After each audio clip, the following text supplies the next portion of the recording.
tahay nin dadaalo dantiisii ka adkaado dalkiisii anfacaya waa barnaamij cusub oo la magac baxay Daldhis oo galab walba Jimcaha ka daawan doontaan TV-gan caalamiga ee Somali Channel barnaamijkan ayaa wuxuu diiradda saari doonaa isbedelka cusub ee Soomaaliya ka socda way bedelmeen taariikhdina way garteen waana soo noqdeen haddaba waxa isweydiin mudan waa maxay doorka looga baahan yahay shacabka Soomaaliyeed waase maxay doorka looga baahan yahay madaxda haddii dadaalka ay madaxdu wado dadku ay gacanta qaban oo iyagu iscafiin oo khilaafka iyo qabyaaladda iyo xasadka ayaan iska dayn madaxdu dadkii oo dhan ma aha meel wax ma gaarsiinayso hadhowna eedaa ma qaadi karto si looga gudbo marxaladan cusub ee kala guurka doorkee ayay shacabku ka ciyaari karaan marxaladda cusub oo la gelayo waxay u baahan tahay in la iska kaashado gacmaha la isqabsado cid walba ay ka qaadato qaybta ay ku leedahay waa samaxay ahmiyadda laga leeyahay barnaamijkan Daldhis Soomaaliya u wanaagsan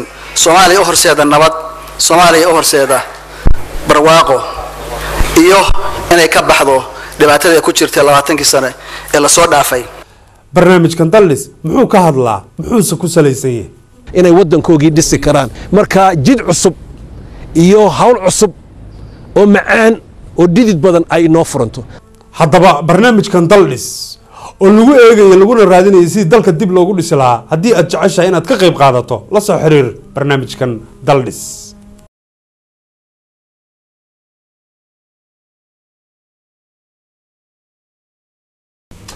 السلام عليكم ورحمة الله وبركاته دعوة يا الميل والبأدوك كجوكتان بكسر هذا التي في عالمي على سومالي جنرال وبرنامج كان لما قعد بحي دالديس وعن وتفحيلنا إنه سكون الدي إنه إن دالك دبلوديسو إيضا رنتي نعيا بدن لقى إيجو أيا وحى كلوليس ويدين كرا دالك هلا دسي سيدي بعد دت كلفتك هذا لو دسي كرا وحيري إن متى هم الدلالة دنتيسي كأتكادو دالكيسي أنفعاية maanta way ka duwan tahay waa ma tahay mid dadaasho danteedii ka adkaato dal shisheeye anfacaysa runtii aad iyo aad ayaan ugu faraxsanahay inay marti noo tahay waa dhakhtar ku takhasusay cudurrada maskaxda bini'aadanka oo wadanka Puntland iyo Somaliland batagay iskuna dayay inay ka samayso institution ama isbitaal dadka xanuunada maskaxda qaba ka daaweeyo waxaa kaloo la jooga Cabdulqaadir Faarax Jibriil oo ah ergeyga qaaska ah oo u fadhiya dawladda Puntland wadankan Ingiriiska Dr. Eleni Palaszidon oo ah consult psychiatrist oo dhakhtar ku shaqeysay ah cudurrada maskaxda ayaa iyadoo degan nolol degan haysata oo shaqo degan haysata dhexda u guntatay inay Gaalkacyo ka dhisto isbitaal waaliya haddaba maxaa ku sababay waa maxay doorka aan ka qaadan karno sideemaan qofka noocaas oo kale u taageeri karnaa su'aalaha iyo qaar kamid ah ayaanu barnaamij ku qaada dhigi doonaa insha Allah and both of you welcome to Daldhis and welcome to Somali Channel and if I may come to you Dr. Eleni first you have got a stable life very professional highly respected position in this country safe and sound. What motivates you to go to Puntland in Gaalkacyo, where one can say it's a risky place, although many say it's a relatively very safe place? What motivates you to go there and take this risk? Well, perhaps I could give some background to my involvement with this. I have been working in East London for over 20 years, and as you may be aware, in East London there are lots of Somali people. So over the years, I have had many Somali patients, and I got very closely involved with them as well as their families, and made friends amongst the community. And then I was invited to visit Somaliland some years ago, and I went there. I realized what a great need there is for mental health services. And for that reason, I thought, well, I cannot possibly turn my back to this. I have to get involved. And I have been increasingly involved in trying to raise money to help with the mental health services development there, initially in Somaliland, now with Puntland, hopefully with other parts of Somalia as well. So I feel a commitment to Somalia, to the Somalis both in England, in the UK, and the Somalis back in Somalia, any part of Somalia. Oh, bless you. dabcan waxay tiri waxaan la shaqeynayay muddo in 20 sano ka badan isbitaal ku yaala bariga magaalada London oo halkaas oo aan kula kulmay Soomaali badan xiriir badan oo iyaga iyo familiyadooda aan bartayna ay ahayd kadibna safarkayga ugu horeysay waxa la igu casuumay dalka Somaliland halkaas oo aan ka bilaabi rabo shaqo waxaan kaloo sidoo kale aan xiriir la sameynay dawladda Puntland taasna waxaba noo fadhiya oo noo qaada dhigi doono insha Allah ergeyga gaarka ah ee u fadhiya dawladda Puntland wadanka UK Cabdulqaadir Faarax Jibriil Cabdulqaadir gabar macnaha ajnabiya oo runtii u danqatay xanuunadan waalida waa maxay idinka doorkan idinkaga aadan dawladda Puntland ba aan dhahe ama qurba jooga doorka ay ka qaadan karaan inay arintan kala taageeraan bismillaahir rahmaanir rahiim aad iyo aad baan Dr. Awaal kugu mahadinaynaa yeerista aad noo yeertay oo barnaamijkan maanta halkan ku qaaba dhigaysa waa run Dr. Elena waa qof dhakhtarada oo muxtaram ku ah wadankan haylina meel sarana ka shaqeysa macallimad jaamacadeed ah waxaan ugu kalifay waxa weeye ayadu oo aad u fiirisay mental health problems ka adduunka gaar ahaan Soomaaliya ayay waxay ogaatay yani 4-5 qof ama hal ama labo inay xanuunadaas qabaan sidaa daraadeed maadaama halkaan aan u joogno dawladda Puntland waxaan isku daynaa hay'adaha danaynaya arrimaha Soomaaliya guud ahaan inaan xiriir la sameeyno sidaas ayaan xiriir la sameeynay oo waxaan markii ugu horeeyay aan visit ku tagay meesha ay ka shaqeyso isbitaalka weyn oo Malend Hospital kadib yani talooyin aad u fara badan ayaanu ka wada hadalnay iyadoo ay aad iyo aad xiisad badan ay markaasna siisay dhakhtarkii neurology-ga Maxamed Jaac Salaad oo marayay wadanka Ingiriiska oo ayadana la kulmay oo macluumaadkan xanuunka aad iyo aad faahfaahin aad u fara badan iyo lecture aad u dhib badan oo xanuun badan geliyay aqoonyahan meesha fadhiyay soo gudbiyay anaga ka dawlad ahaan diyaar baan u nahay Elena inay meesha tagto waxyaabaha dadka laga rabo jaaliyada iyo dadka dhulkan degan waxa weeye meesha wax loogu qabanayo inay diyaarsadaan inay ka qayb galaan inay soo dhaweeyaan dad fara badan oo waliba maadooyinkaas baranayana waxay diyaar u la tahay inay jaamacadaha ku xirto si loo helo aqoonyahan xanuunadaas garanayana way ku jirto aad iyo aad baad mahadsan tahay if I may come back to you Dr. Eleni in some cases there is some sort of confusion and for the Somalis and especially people who are in Puntland or in Somalis everywhere and what is the difference between mental illness and disability? Right. Perhaps if I could start with learning, we call it learning disability or learning difficulties, is a more acceptable term. This is a condition with which one is usually born. So some injury happens to the brain, either infection or trauma or something else during the pregnancy or during childbirth that affects the brain of the person. And then that person does not develop normal intellectual function. And this can be of various degrees, very severe or very mild. Sometimes it can happen later if somebody has a brain infection or an injury to the brain in a later life. But this condition is not progressive. Once it happens, it stays the same for the rest of the person's life.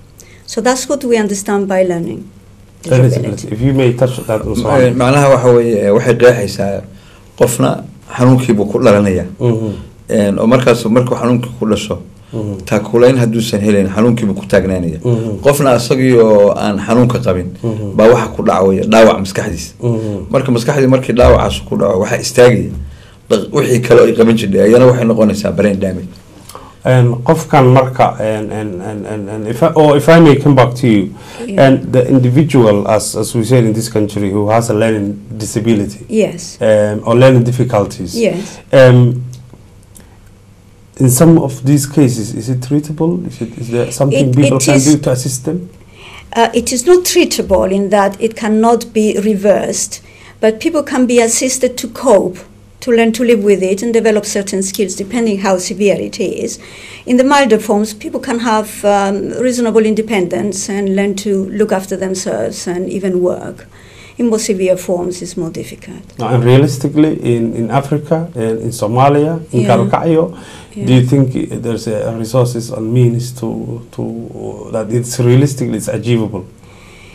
It is difficult, but I think there are simple things people can do. First of all, not to discriminate these people, to recognize that it's not their fault, and that these people can contribute to society in different ways. So to be understanding and accepting of these people, that's the most important point to start with. Thank you very much. I'll get that point to go. It's crucial. waxay aad iyo aad yani waa arrin muhiim ah waxay tiri dadka qofka xanuunkaas qaba waxba loo qaban karaa laakiin waxa muhiim ah inaan lagu sameeyo wax cunsuriyada oo ka qayb galaya mujtamaca oo mujtamaca contribution ku yeesho ninkii wallahi inaan la tuuriyeen inaan la xirxirin inaan la tuuriyeen inaan dib la gaarsiin inuu mujtamacu accept gareeyo ba kamida bay tiri xalalka loo helayo daweyntiisa. Go on. The next one. In terms of education, for example, in the milder forms of learning disability, people can learn a little bit, can be educated, if the state is able to offer some special education. People can learn a craft, a simple craft. They can learn to do things. They may be good with their hands. So they may be able to earn a living in that way. And they can have relationships, they can have as normal life as they possibly can. So people shouldn't be put aside by the society. They should be within the society, and they can function at the level they're able to. Or the ability. Yeah. معناها Dr. Eleni waxay qeexaysaa qofkaas noocaas xanuunadaas qaba waxa horumar laga sameyn karaa waxyaabaha craftiska in la baro inuu wax sameeyo inuu qalab sida wax loo sameeyo sida wax loo dhiso uu ka qayb gali kara xataa wuxuu yeelan karaa xaas oo u sahlaysa inuu dadka la noolaado marka waxay aad iyo aad u tacbiirinaysaa meeshii la dhibaateyn lahaa inuu ka mid noqdo mujtamacii asagoo wax kale ilaan hadduu aqoonta qoraalka iyo kulliito waxa la bari karaa bay tiri waxyaabaha kale toolasa mujtamacina uu ka mid noqonayo. And thank you very much. And that I think that message has been received well on the other side.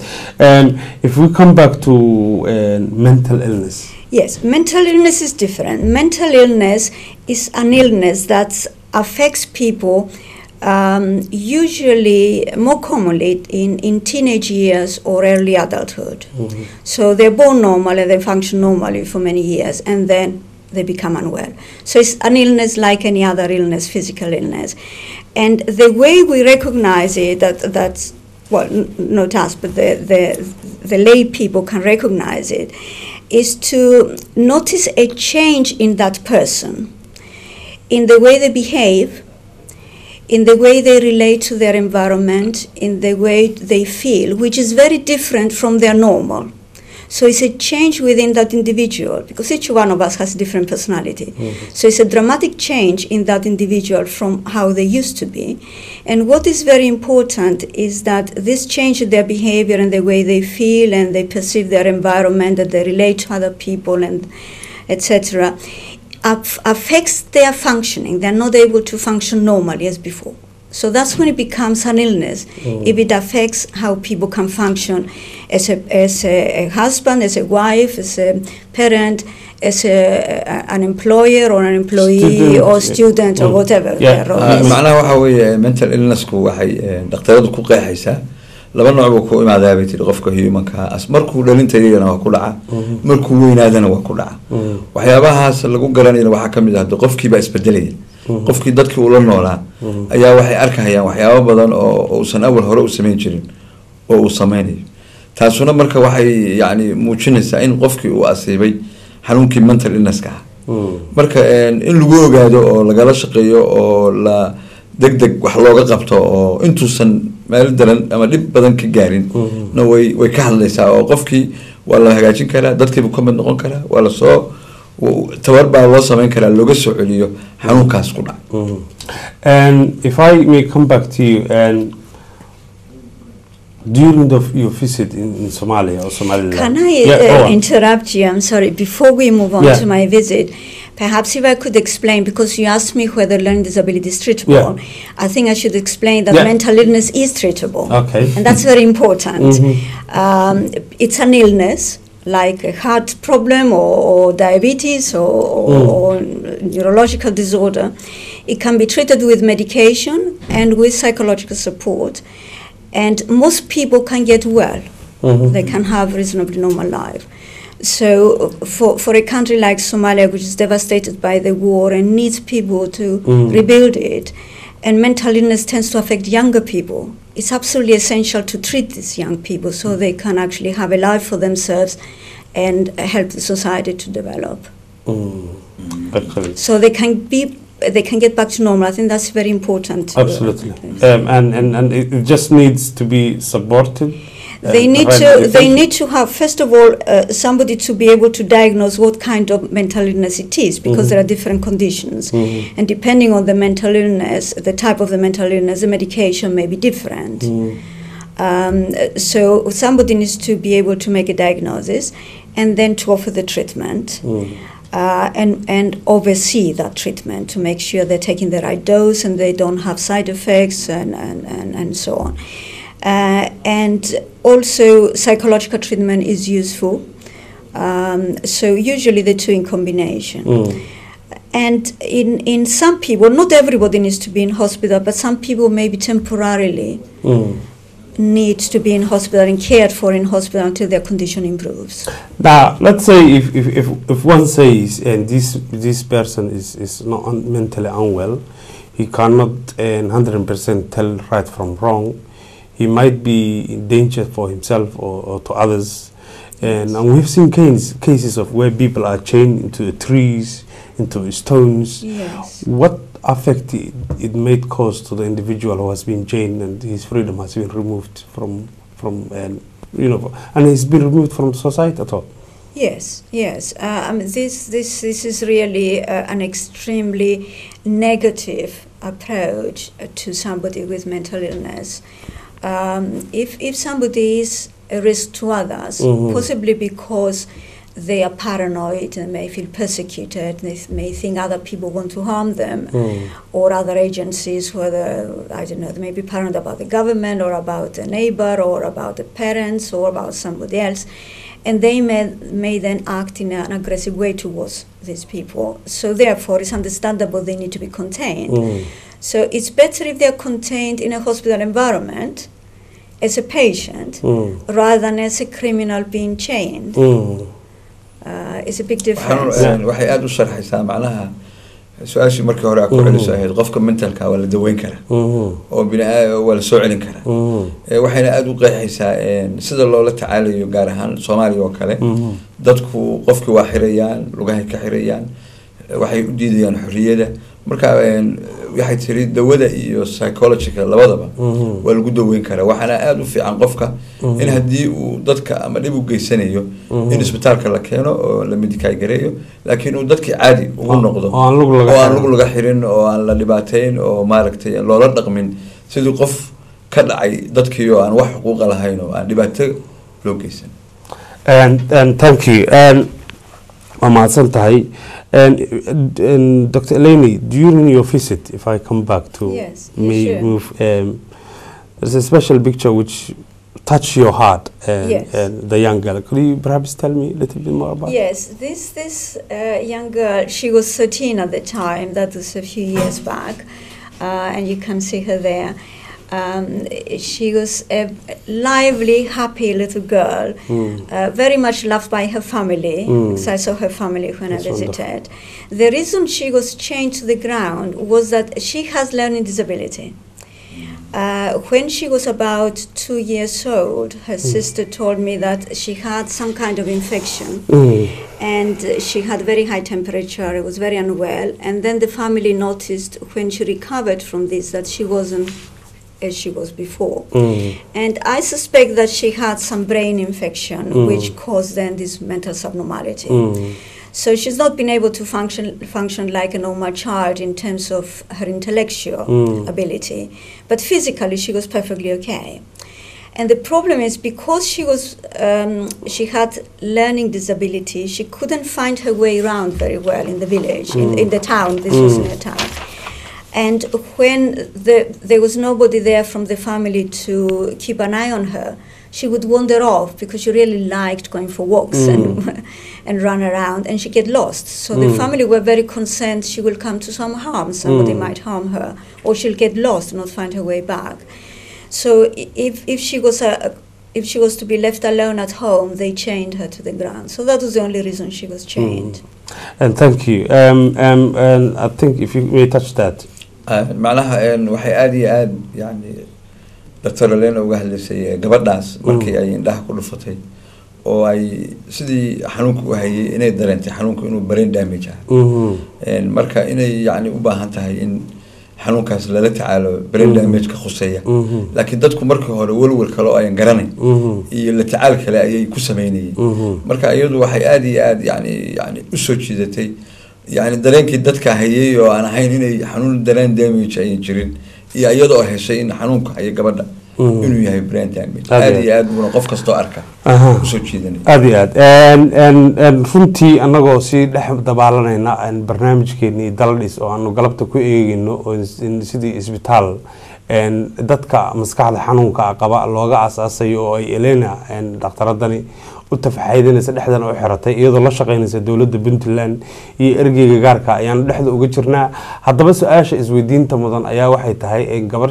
shisheeya aan wadanka u dhalin haday u diyaar garowday dawdii gaalkacyo iyo bacadkii iyo qoraxdii inay u sacrifice gareyso oo timekeeda u qaadato waa maxay qurba joogu doorka kaaga aadan haday xuduntaadu ku sii doogan tahayna oo aad gobolada ka soo jeedinna waxaan ba u maleynayaa waa waajib gooniyo oo adiga ku saaran inkastoo muslimnimo iyo Soomaalinimada meel walba oo khayrka lagu tagayo aan loo baahan yahay in laga qayb qaato lidinkaga bartay waan u soo gudbi doonaa inaan dhowr telefoon aanu qaadano insha Allah mar dhow marka dhinaca injineerada noo soo gudbiyaan laakiin waxaan idin xasuusinaynaa barnaamijkan inaad mar walba gabadhan aad la soo xiriiri kartaan detailska iyo contactigana gadaal baan idin kaga sheegnaa Dr. Eleni, if there is individuals or organizations or professionals here in UK who would like to come forward and contribute or perhaps assist you, where can they contact you? I think I sent you some information with details of the charity. But I think the best way, perhaps, if they are professionals who want to talk to me about it, there are people who want to, not just professionals, anybody who wants to talk to me about it, they could either contact me directly, and I could leave a number with you and an email after this program. Or if they want to contribute, I think you were going to show the details. I send you an A4 page with the details. If you can show that. We would come back to that.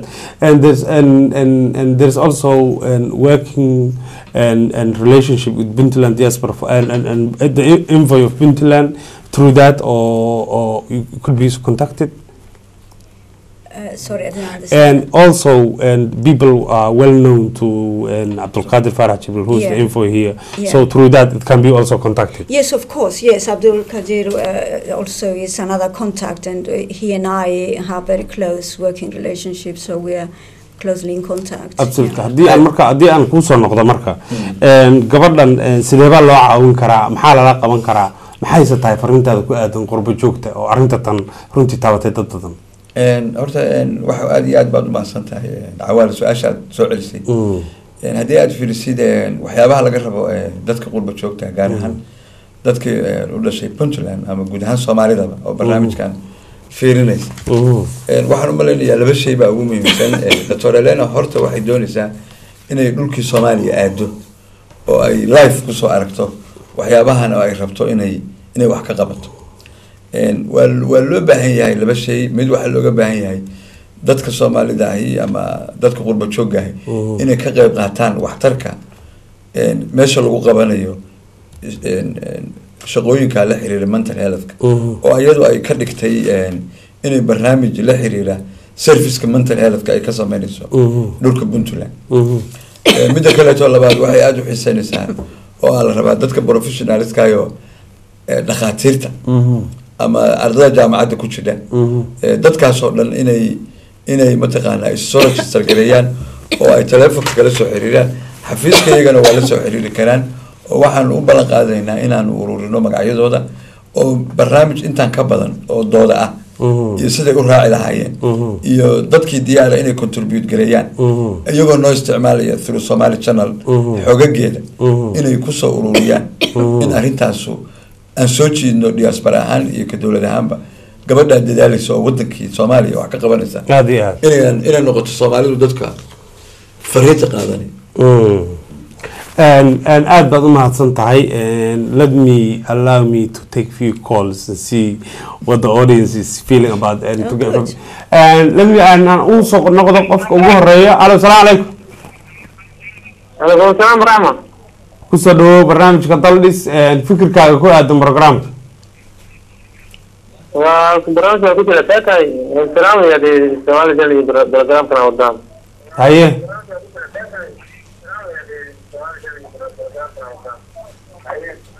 marka dictoradu hadda Puntland miya hawlaha ka bilaabaysaa mise wax la hadlaayo macnaheedu aysan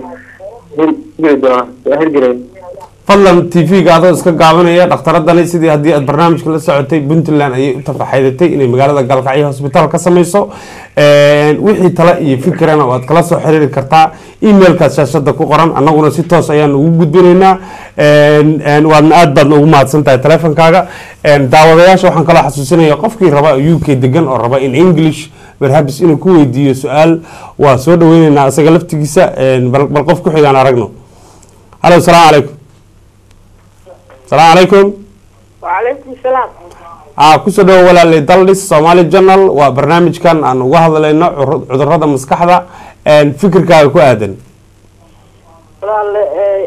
يا الله يا توس يا نوجرة توس بعد وجرتا مليون نسبة كل جيسان فكر كا كوادن وان أسر نقدنا قف كاسنا وكجاي هدي أدربتيد إن طلاق درستيد برا هبس أتقبلنا نسكح اللي صارت أقول هذا على سيد أدي رجل سيد بلا إنه مقلو هلا السلام عليكم هلا السلام عليكم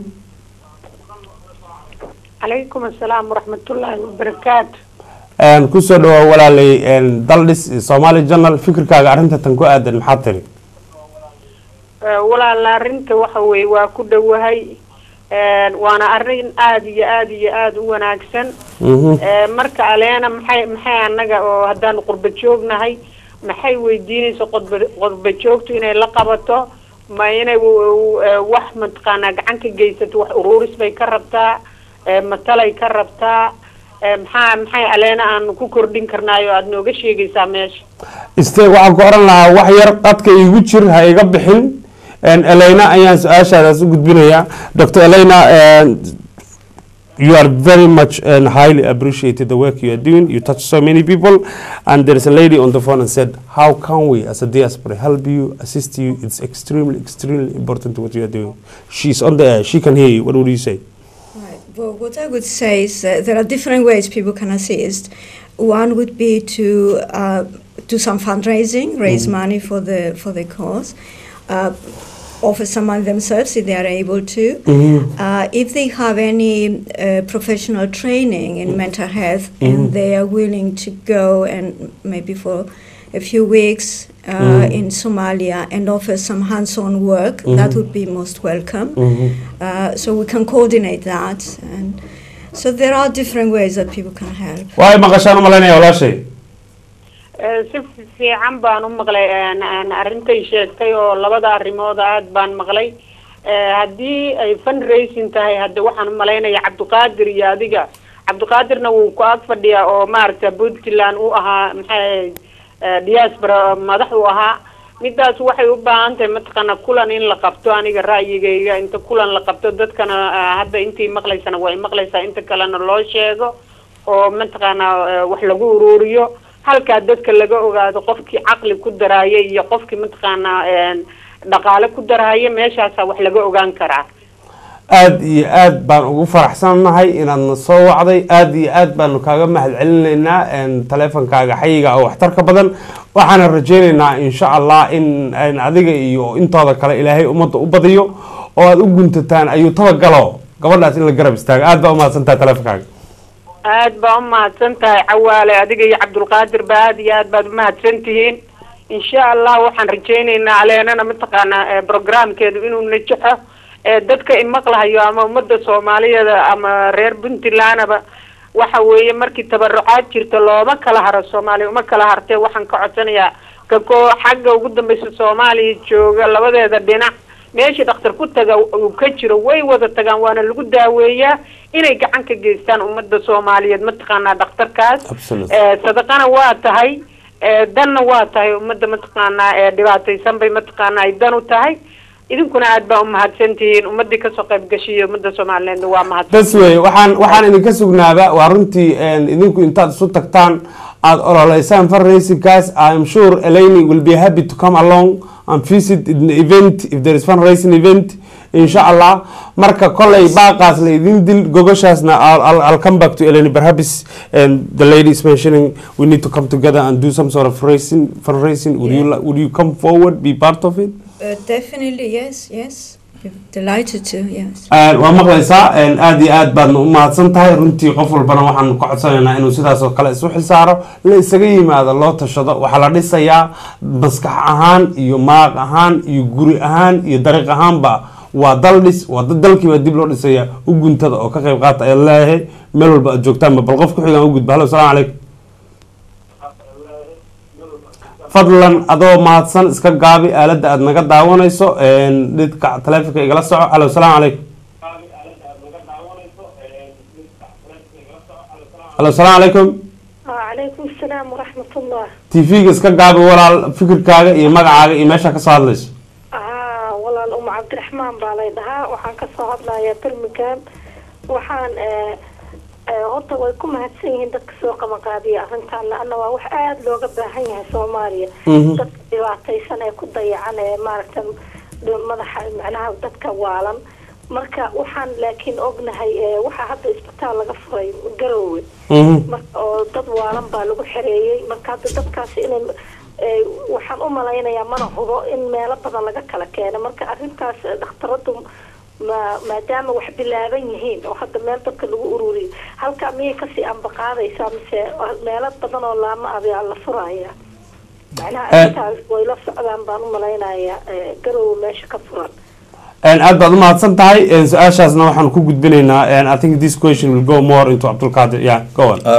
aad iyo aad baad u mahadsan tahay walaal aad iyo aad baan u ognahay in isbitaal dadka waalan oo wax laga qabtay magaalada Garowe ka furan yahay dhakhtaraduna meelaha isbitaalka uu ka furan yahay way aadaysaa way ka qayb galaysaa sababtoo waa meel wax ka bilaaban yihiin haddana health service-ka kale u baahan madaxa oo dadka maadaama la yiri dad aad u fara badan baa xanuunsan ayagana waxbay ka qabanaysaa isbitaalkaasna waa ku jira sababtoo shaqada aanu qabanayna waxa ka mid ah dhakhaatiirta madaxa oo Soomaali oo Puntland joogta professionalska oo yar darteed in magaalada Garowe lagu sameeyo tababar 6 wiiga oo ay dhakhaatiirtu ku qaadan doonaan certificate la xiriira inay dawada dadka jira qori karaan iyadoo ay naga codsadeen dhakhaatiir noo timid inay yar tahay markii dhakhaatiirta xanuunka madaxa qabta dalka ka baxaan inaan dawo la bixin karin obviously there was a question and one of the audience said and there's already some sort of mental hospital in Garowe which is part of Puntland and how are you gonna and would you expand that rather develop that further rather than start new one in Gaalkacyo it could be and she's got the point. What do you say to that? Yeah, I think that is a good point. To be honest, I don't know the distance geographically between Gaalkacyo and Garowe and how practical it is for people from Gaalkacyo to be in hospital in Garowe. We need to, we were going to do the scoping visit to go and look at what there is there. We don't want to repeat things that are there already. We want to expand on them. People in Gaalkacyo are very keen to have a local hospital, and I assume they've thought about these practicalities and the distance concerned. It doesn't mean that it's not possible to have more than one inpatient unit. I think what is most important, although the inpatient unit is important for those most severe of cases we touched on before, who are now chained because they can be a risk to themselves or others. But generally, mental illness can be treated on an outpatient basis. Absolutely. So what would be useful is to have something like a day center where people could go, can see a doctor, a nurse, or any other health professional there, get their medication, check that they are okay, get some advice for the family, how to support them. And that's it. It's only a minority of people who need to be in hospital for a short period of time. Okay, Eleni, we'll come back to you. We are approaching the end of the program.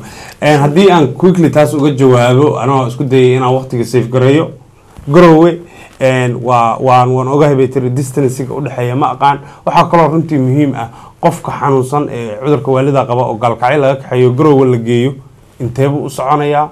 Qaraabadii iyo waalidkii dhalay iyo ma booqan karaan maalin walba ma tegi karaan waxyaalo badan baan fiirinaynaa tir halkaasna waa point runtii lagu tixgelin karo iyo laftigeeda waan la socdaa tir Garowe inay wax ka jiraan laakiin taas laftigeeda in hore loo mariyo oo Garowe Gaalkacyo Boosaaso meel walba la geeyo ilaa iyo tuulo buri qabo waa loo baahan yahay. And if I come back to you, yes. and we are approaching the end of the program, I would like you to take 2 minutes or 60 seconds and speak to directly audience, and especially and people of Puntland. What do you want from them? How can they assist you? And what do you think they are some sort of obligated to come forward and assist you on this? The general population, right. Well, this is the opportunity. A big question. I've got a minute to answer it. I think the first message is to recognize that mental illness is an illness like a physical illness. It's called mental because it affects the brain, and the brain is the organ of our body that controls our behavior and our feelings. So to accept that as an illness and not to discriminate people and not to be scared of people, to recognize that their behavior is due to an illness which can be treated.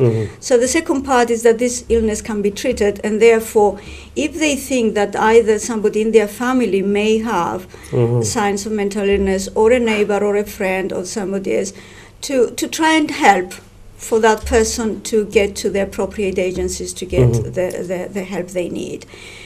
So is to, first of all, to help us get rid of the stigma of mental illness. Absolutely. And then to think about if they know of somebody who's mentally ill, maybe their relative and somebody of the family, do they really need to be chained?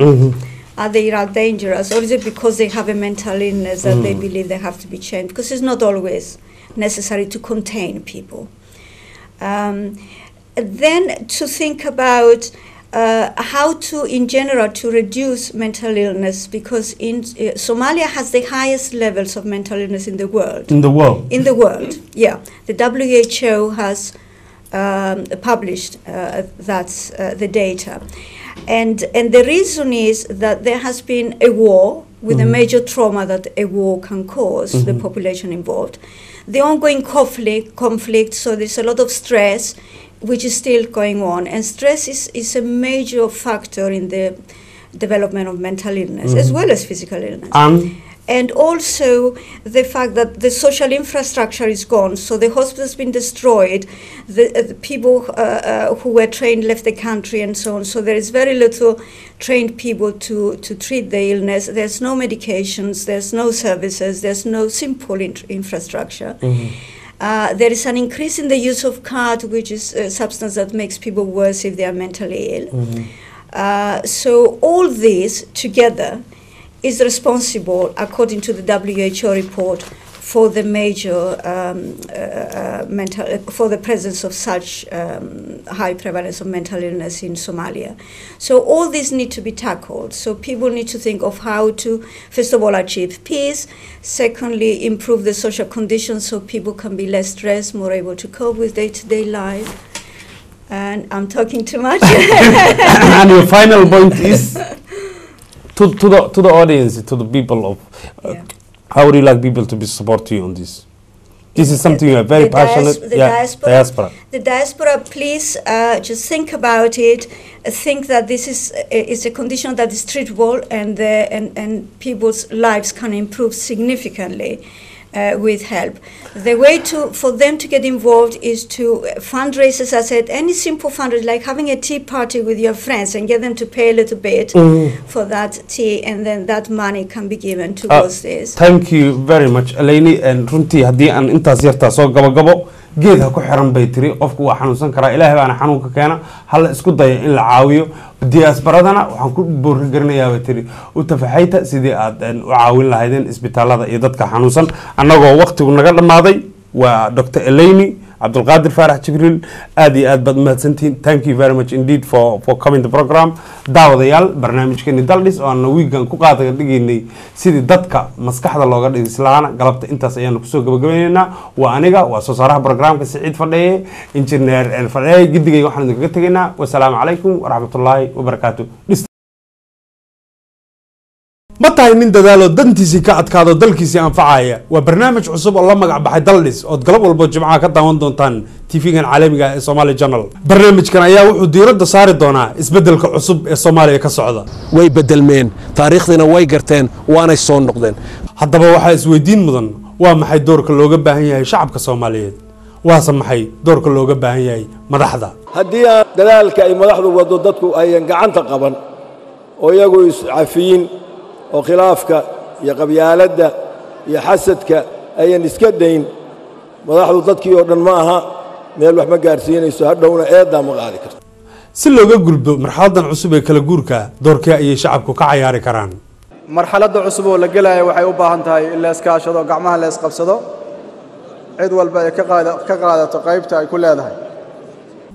waase maxay ahmiyadda laga leeyahay barnaamijkan Daldhis. wuxuu Soomaaliya u wanaagsan Soomaaliya u horseeda nabad Soomaaliya u horseeda barwaaqo iyo inay ka baxdo dhibaatada ku jirtay 20 sano ee la soo dhaafay. barnaamijkan Daldhis muxuu ka hadlaa muxuu ku salaysan yahay inay wadankoogii dhisi karaan marka jid cusub iyo hawl cusub oo macaan oo dhidid badan ay noo furanto. haddaba barnaamijkan Daldhis oo lagu eegayo laguna raadinayo sidii dalka dib loogu dhisi lahaa haddii aad jeceshahay inaad ka qayb qaadato la soo xiriir barnaamijkan Daldhis.